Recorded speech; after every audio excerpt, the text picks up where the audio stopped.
E aí, galerinha, aqui quem fala é o Euler Henrique. Eu vou trazer para vocês um pequeno tutorial de como fazer uma fornalha elétrica no Minecraft Pocket Edition. Então vamos lá.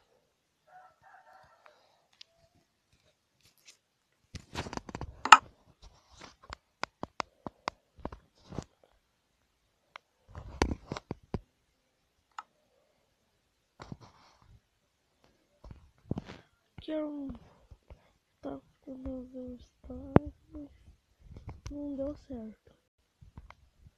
Eu vou estar construindo um estádio, fazendo vídeos. Então, o que você vai precisar? Você vai precisar de um baú, de uma fornalha e de um funil. Embaixo você faz um baú grande.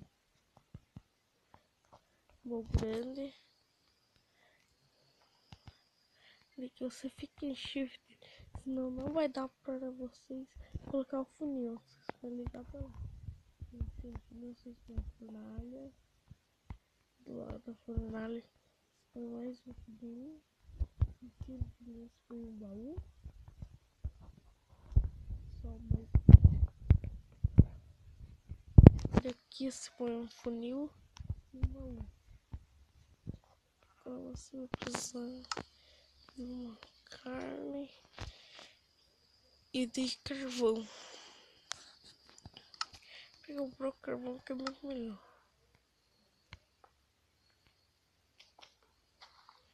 Ô filho. Oi.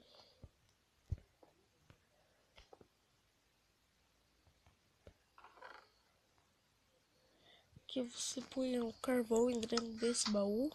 E dentro desse você põe a carne que vai cozinhar, ou pedra, alguma coisa. Daqui, ó. Já vai estar assando. Ali fica a carne e aqui o carvão. Já vai estar assando. Tá aí todas as carnes que vai vir para esse baú grande aqui. Um frango frio, dois. Esse foi uma videoaula, pessoal. Eu prometo estar trazendo muito mais vídeo. E se inscreva, por favor.